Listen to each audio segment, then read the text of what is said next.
Hello, fellow rebel capitalists. Hope you're well. From the World Economic Forum, a toolkit for central bank digital currencies.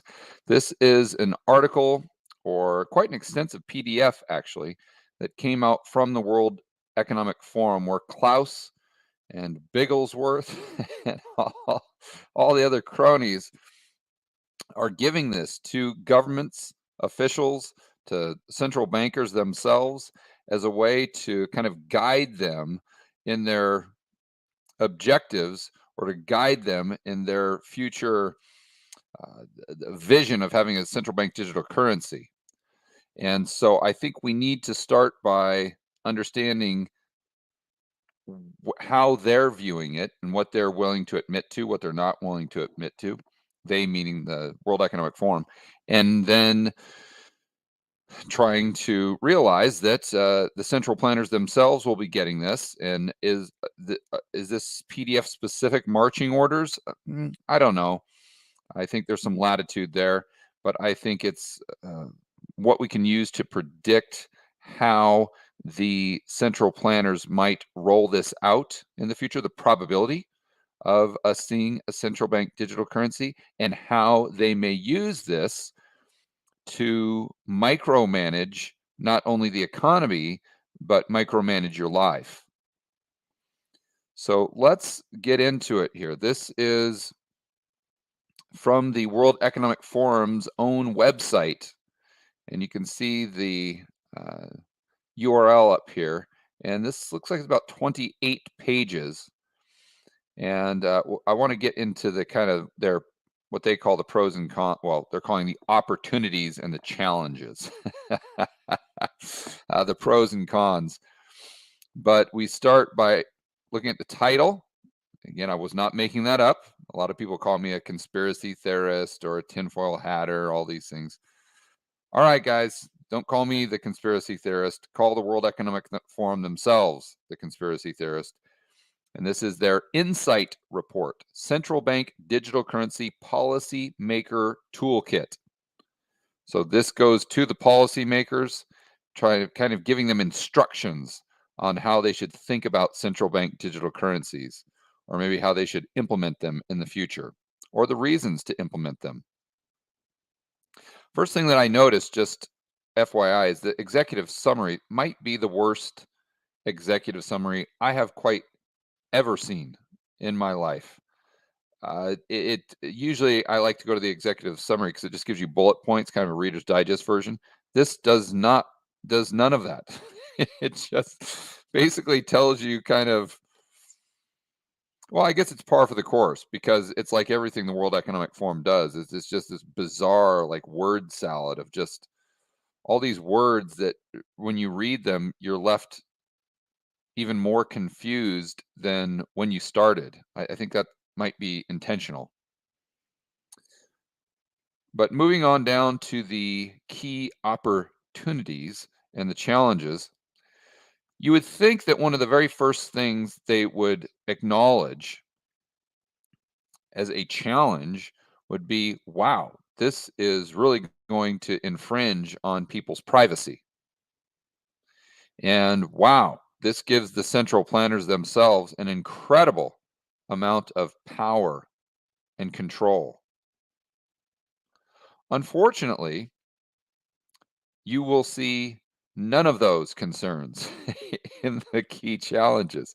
They just talk about the risks being associated with central bank digital currencies. There's friction, domestic wholesale, the efficiency. Is it really more efficient than the domestic system? It requires heavy investment. There's existing alternatives compared to, and then they say compared to cash, risks of counterfeiting, and the failure of the network. So they say if the network is more decentralized, if the network goes down, then it's going to cause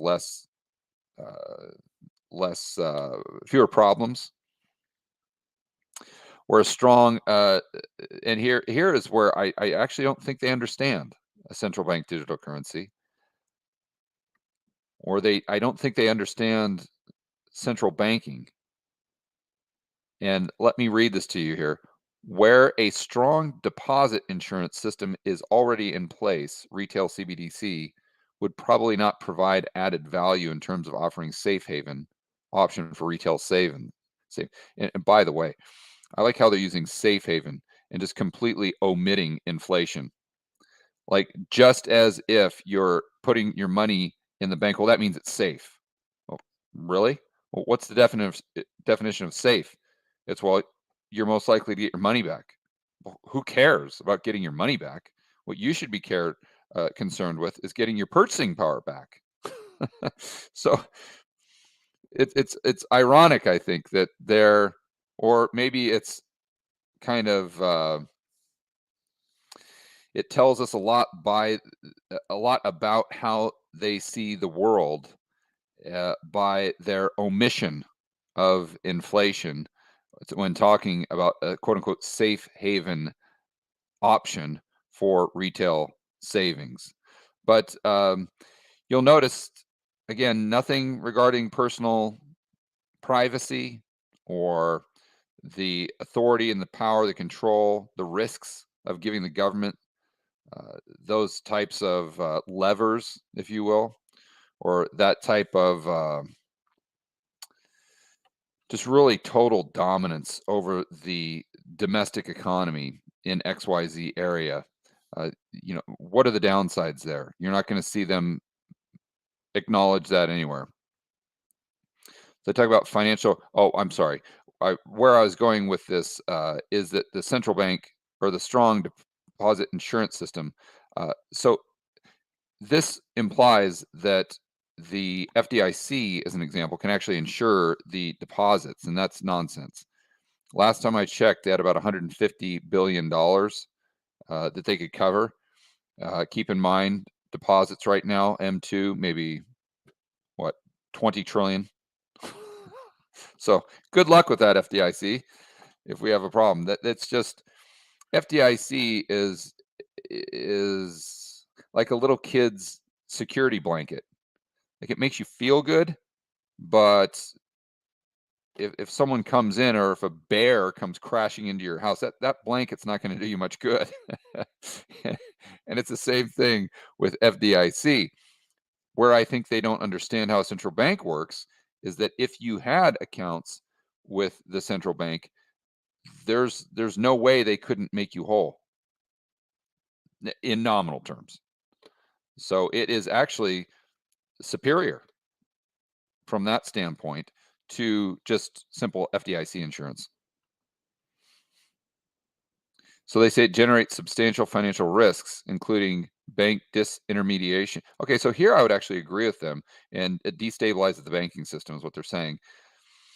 That would assume, though, that the banks are making the majority of their money off of loans, and they're not. At least they're just the initiator of the loan, and they would be able to do the exact same thing if we had a central bank digital currency. So it would be different if the loans were held on their books, and that's how they're making money. But I mean, some of the smaller banks do that, but the big banks don't do that anymore, or not to a large degree. Uh, Necessary to consider existing alternatives, negative nominal rates on reserves. So here's what they're saying, just kind of covertly, is that we could take rates negative, but then they'd have to ban cash. But I think that's kind of inclusive in the game plan for the central bank digital currency. But my point here is you're not going to see the stuff about privacy. You're not going to see the stuff about power, control, etc., nor about history and what has happened in the past when we give this type of authority to the central planners. Things usually don't end well. Now, I'm not going to go over all the key quote unquote opportunities, but one thing I want to highlight, and I'll read it to you guys: potential to improve financial data transmission and reporting to central banks, improve traceability of payments relative to cash. And of course, they always have to include this: to reduce illicit activity. What's interesting now is what is being viewed as illicit activity. The Overton window is narrowing. Back when I was growing up, it was, dealing drugs or something like that. Now it could be just because who knows why you could get kicked out of the banking system just because you post something on Twitter about the efficacy or lack thereof of the medicines, or that you're opposed to mandates. I mean, if you guys watched my video earlier, 48% of Democrats say that you should be fined and or imprisoned if you say anything they don't like about medicines or medicine mandates. So wouldn't that be a way to kick someone out of the banking system or to just take away their money? I mean, they're a quote unquote domestic terrorist, right? And it would be dangerous for us to allow them to actually continue to control the amount of money they've accumulated. It also reduced costs and frictions associated with cash management. Now, here, I love this, can serve as a counterweight to market power of private payment service providers. And I think one of the top opportunities, give me 2 seconds here because this was just, so they're admitting that one of the opportunities is this getting financial data, but they actually, and I apologize for not having this highlighted, guys, but my highlighter tool doesn't work on these PDFs.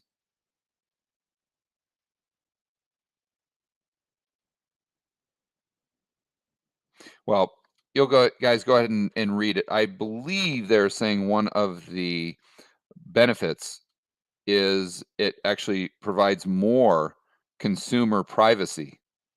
And I've heard, I think I heard Amarova talk about that. And their view is that it's, oh, I'm sorry, I think it was Christine Lagarde. And they were saying that, well, if we had a central bank digital currency, it would give the retail or the average Joe and Jane far more privacy because you don't have to worry about your data being collected by the private industry, by the commercial banks. We'll keep it secure here at the central bank and the central planners. You see, it's just this just delusionary concept that somehow the central planners have your best interests as their number one priority. So main takeaways here, guys, is they're admitting that this is a way for them to collect more data, to improve traceability of payments, to micromanage the demand side of the equation. They haven't even gone really into the supply side of credit or the issuance of credit. And most of this, when I read it, it makes me come to the conclusion that they really don't understand how central banks work, at least the people who authored this paper. And then one of the key takeaways is what they omitted. And they did not acknowledge one of the downsides, significant downside would be an intrusion on your privacy and an ability for the central banks themselves to literally micromanage every single transaction, what you buy and what you cannot buy, who gets credit and who does not get credit at what interest rate. So one thing I wanted to highlight, and I think when you're looking at the World Economic Forum and therefore what the probability is that we see a central bank digital currency, you've got to kind of try to get in their mind, and it's difficult. But let's look at this bit from Klaus Schwab. We're only going to play a couple seconds of it. And this is about his book, Surveys the Sickness, The Great Reset. And this goes back to July 2020. And I'm going to rewind here just a little bit. And let's listen. Whoops. And let's listen to what he says. Now, notice the way this was set up is this guy, Adrian, or whatever his name is, just did a quick intro. And they're all sitting side by side. But he looks right at the camera, just reading off a teleprompter. And again, this is why I don't and you don't, one of the many reasons why we don't trust these global elite, because they're not even having a real conversation. I just got back from Rebel Capitalist Live where we had a panel discussion like this. And I was never just always looking out at the audience. You look at the person that asked you the question, but Klaus never does that. And it's just so phony. It's so plastic. It's so fake. And it's so obvious that it you just can't trust. At least I can't. Maybe you can. But I just can't trust people that are this unauthentic. But let's hear what he says here. Then we have recover, to go back to a kind of new normal, and finally the reset, which means to define and to design the strategies which should lead us in the after Corona phase. What is the objective? What kind of world do we want to build? What do we... No. Okay, so here's where you start to see an insight as to how Klaus thinks, and all the central planners. You listen to the verbiage that he's using. What type of world do we want to create? What do you mean, Klaus? What do you mean you want to create? What does that even mean? How can you create anything? You see, it's not up to the global elite what type of world we live in, or it shouldn't be. It should be up to all of us. It should be up to the masses. It should be decentralized. It should be up to the people who are living in the world what type of world that we want to live in and what type of world we create. This is a bottoms up type of thing. It should be. This is not a top down. But you'll notice that even in his verbiage, it's always just this top down central planning type of mindset where how do we want to shape the world the way we see fit? What type of world do we want to build? And again, you, Klaus, can't build anything. You're not building any economy. It's the participants in the economy.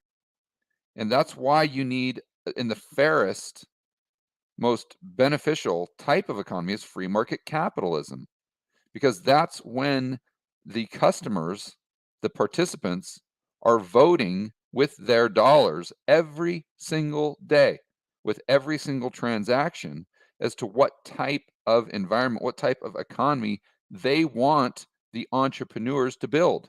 And the entrepreneurs are going to build that economy for them. And if they don't, they're going to go out of business. And they're going to get new entrepreneurs in there that are pursuing their own self-interest. This is what happens in a free market economy.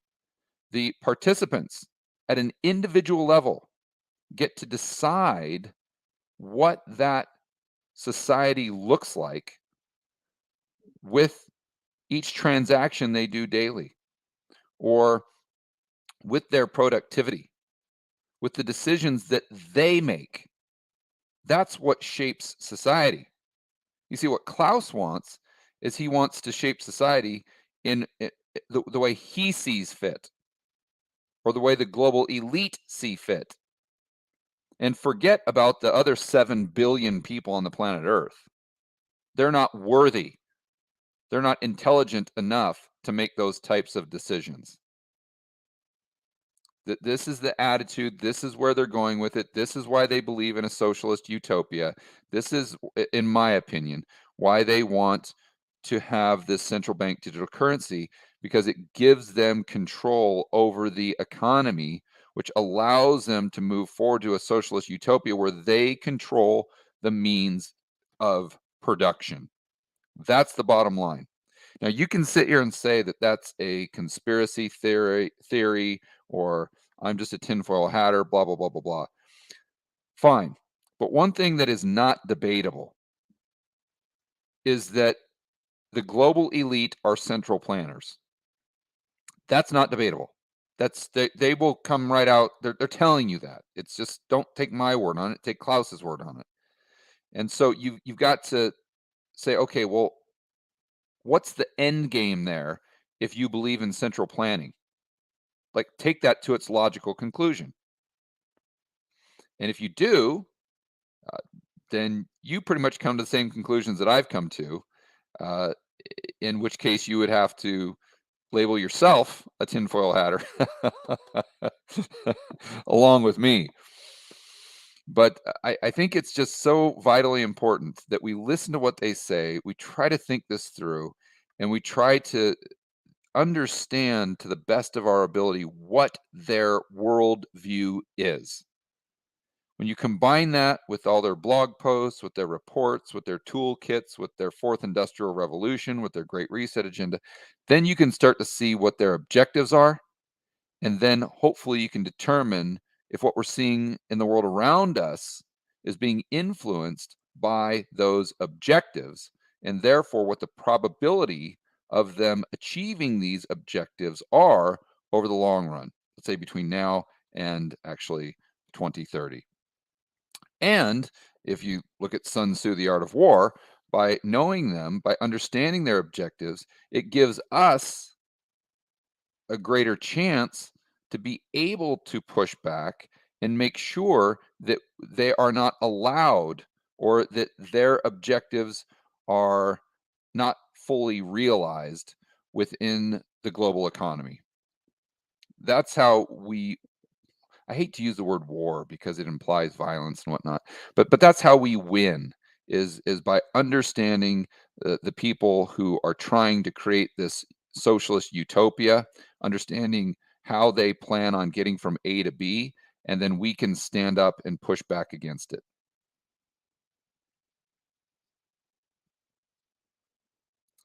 Okay, guys, enjoy the rest of your afternoon. Always stand up for freedom, liberty, free market capitalism. We'll see you in the next video.